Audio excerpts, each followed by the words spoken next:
Antalya Altın Portakal Film Festivali'nin ünlü konuklarından Adrien Brody ile birlikteyiz. Ülkemize hoş geldiniz. İstanbul'da 2 gün geçirdiğinizi biliyorum. Nasıl geçti? Well, I had a wonderfully packed in 2 days in Istanbul. I saw as much as I could. I checked out many of the sites. I was a very good tourist, and also tried to get in with the local scene, and went to a little hidden away restaurants. But I mean, it was amazing. I mean, it's such a rich culture, and I think what's so beautiful is that the history is so present, and yet it does live within a modern world, but you really haven't lost its culture. Hemen sinemaya geçmek istiyorum. New York Stories'le sinema kariyeriniz başlıyor. Woody Allen, Francis Ford Coppola, Martin Scorsese ve henüz 16 yaşındasınız. 16 yaşındaki bir çocuk için neler yaşadınız, neler hissettiniz o anda? O günleri hatırlıyor musunuz? Well, I was actually 13 in my first film. It was a movie for public television. Yeah, but this is television. And I did the New York Stories. I was younger than that. I was 13 as well. And the role when I was 16. I did a very interesting film where I played a boy who was sent to a mental institution. Very deep role already in the beginning of my career. I was already looking for challenging material, but you know, it's been an interesting ride. I feel very blessed that I've managed to continue to work and find interesting roles, and I've seen a lot because of the characters I've played, and traveling, and again being in other cultures, and I think it's been a real blessing. Yeah.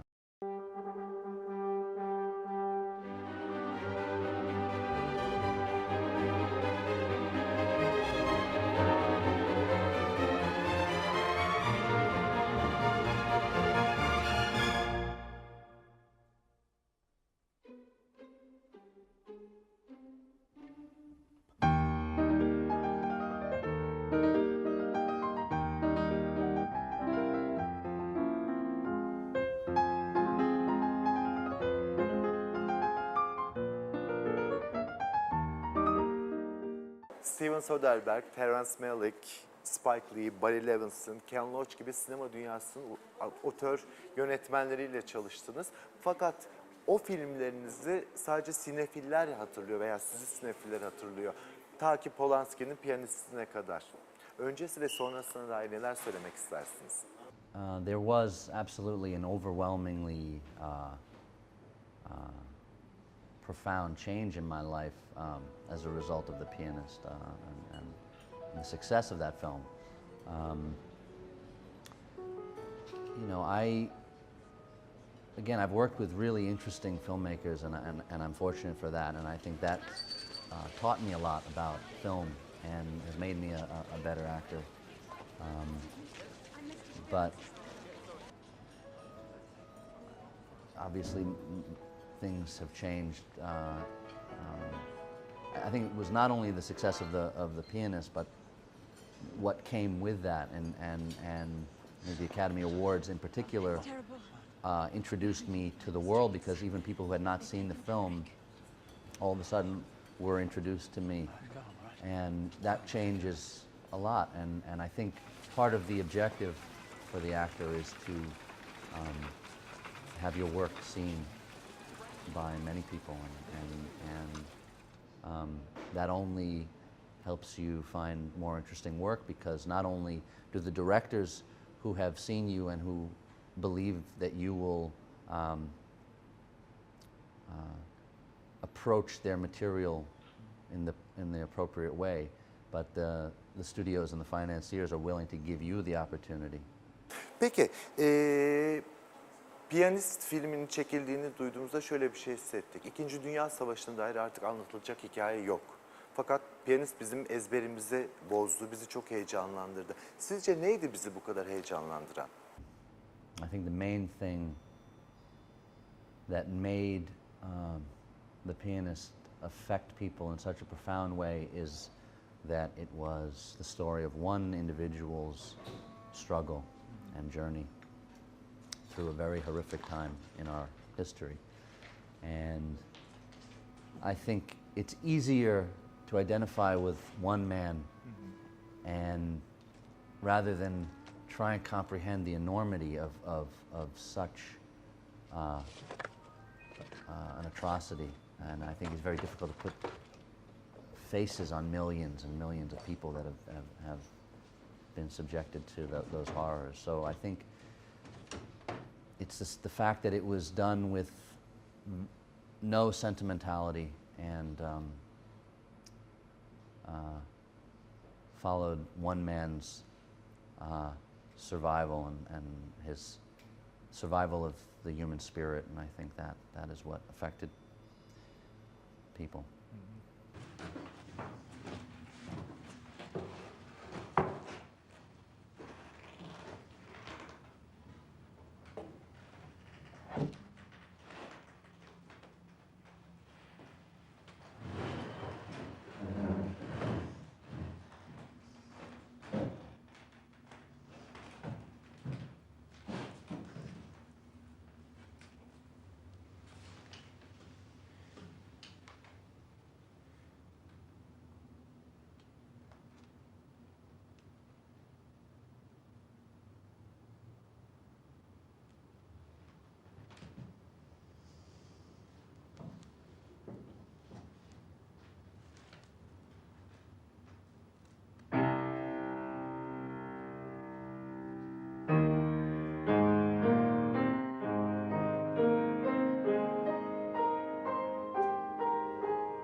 Peki bu kadar büyük bir başarıdan sonra Hollywood yapımcılar siz nasıl bir aksiyon filmde oynatamadıklarını çok merak ediyorum. Büyük paraların olduğu, işte gişe rakamların çok yüksek olduğu. King Kong'u dışında tutuyorum çünkü Peter Jackson'da bir otör.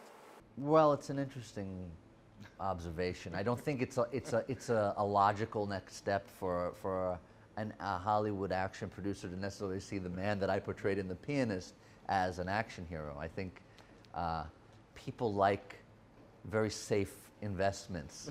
So there will be many offers to play characters that are angst-ridden and have to overcome tremendous things, and that is a challenge to play those characters. But you constantly have to prove your ability to be something different. I think it's a dilemma for most actors. They often get stuck playing a very similar character in their career.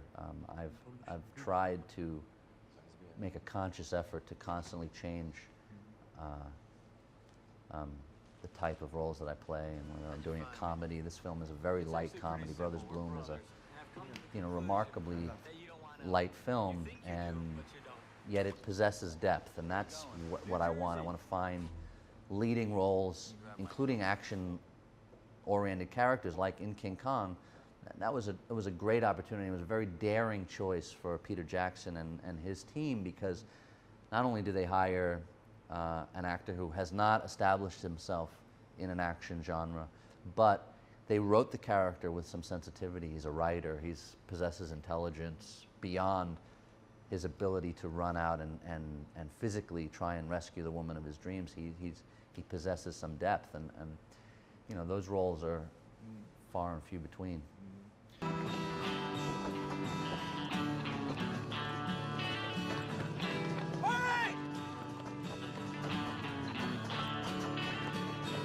Gas bags aren't gonna make it!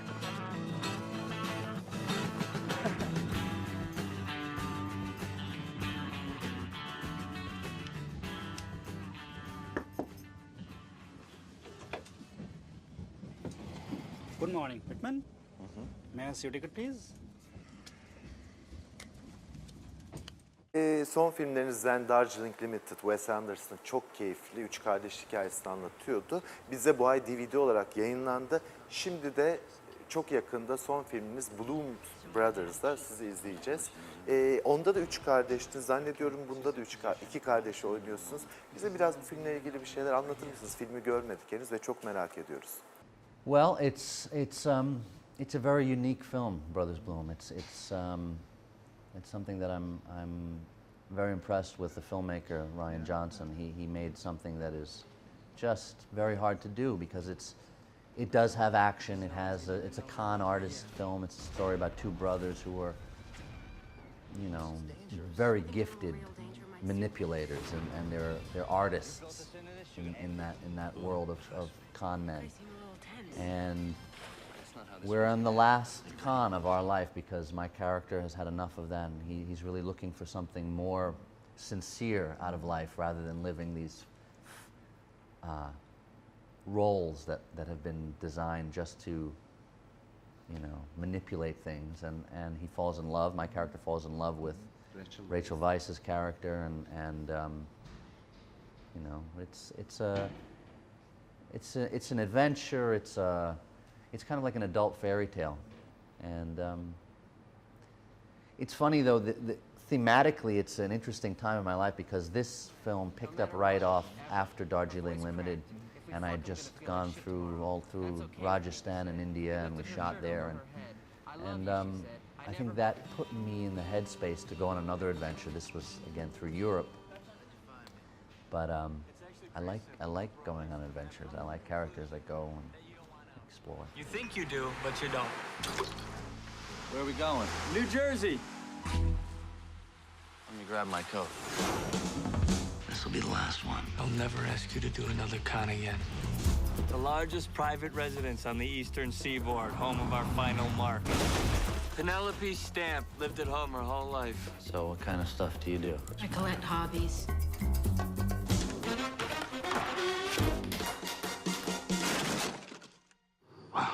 So, who's in?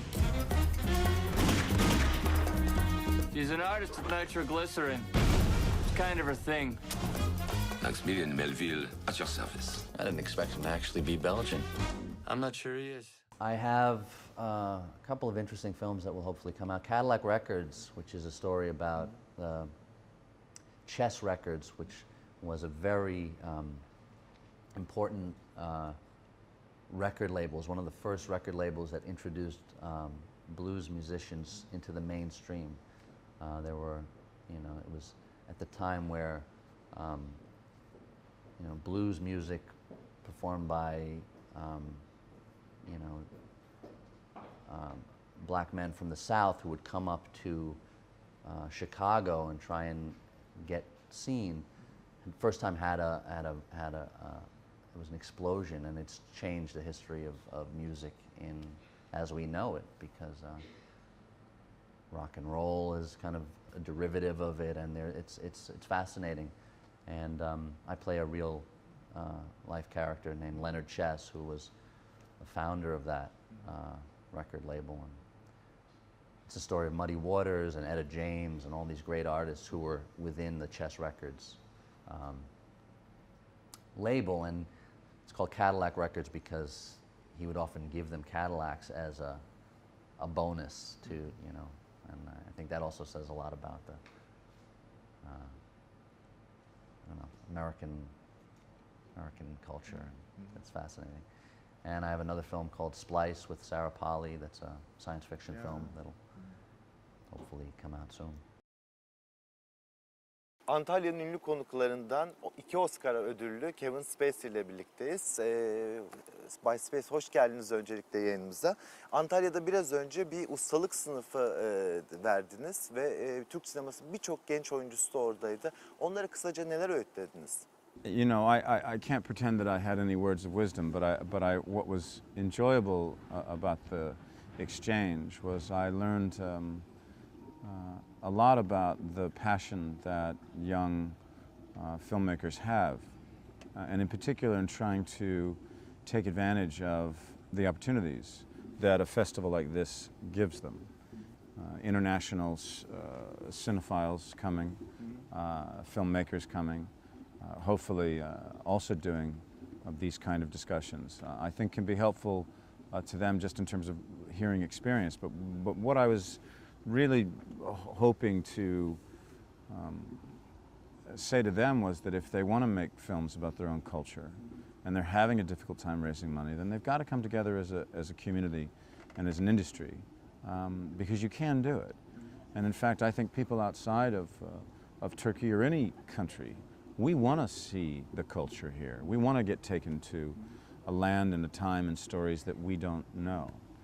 So I was trying to be encouraging about focusing on what they can do here rather than thinking about making the crossover to Hollywood.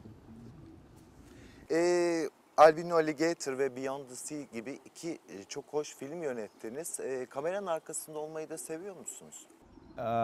In film, directing, I think is the best job, next to editing. I think editing is an extraordinary job as well. But I prefer to act in the theater. It's a more organic and satisfying experience to live a role again and again and again. It's a little bit like if you play a sport. Every time you play the game, yes, the rules are the same, but it's a different game every time out. You're working on something different. So I love the process of acting in the theater. Hollywood'da çok alışık olmadığımız bir şey gerçekleştirdiniz. Uzun 5 yıldır yaklaşık Londra'da yaşıyorsunuz. Nasıl böyle bir karar verebildiniz ve tiyatro yapıyorsunuz Londra'da? Nasıl böyle bir karar verebildiniz? Because the theater was never a stepping stone to film. I never looked at theater as just a way to get to movies. Theater is as vibrant, as exciting, as satisfying an experience as any cinema. And after 12 years of focusing on a film career, having that particular kind of ambition, I got to a point in my life where I didn't want to do this anymore. I didn't want to have 10 years of the same. I wanted to refocus my efforts on the theater, because I think what I'm able to accomplish in theater because of the success that I've had in film is really great for the living theater. So I've been able to establish a theater company at the Old Vic, return it as a destination theater for audiences, and at the same time have one of the most satisfying journeys I've ever had. Politik duruşu olan bir aktörsünüz ve Amerika'da yeni başkanı seçmeye hazırlanıyor. Nasıl bir sonuç bekliyorsunuz? Oh, I think it's high time we have a new president, and I think it's high time we have a Democrat back in the White House, and I think it's high time that the campaign come to an end. It's been interesting, somewhat strange, but I think that I hope that the citizens of the United States will look at the last 8 years and say it's time that we in fact go in a new direction, and I'm all fingers crossed that we'll have a historic and important election on November 4th. Peki çok teşekkür ederim. Bu 5 dakika içinde olsa bize vakit ayırdığınız için. Thank you very much. Thank you.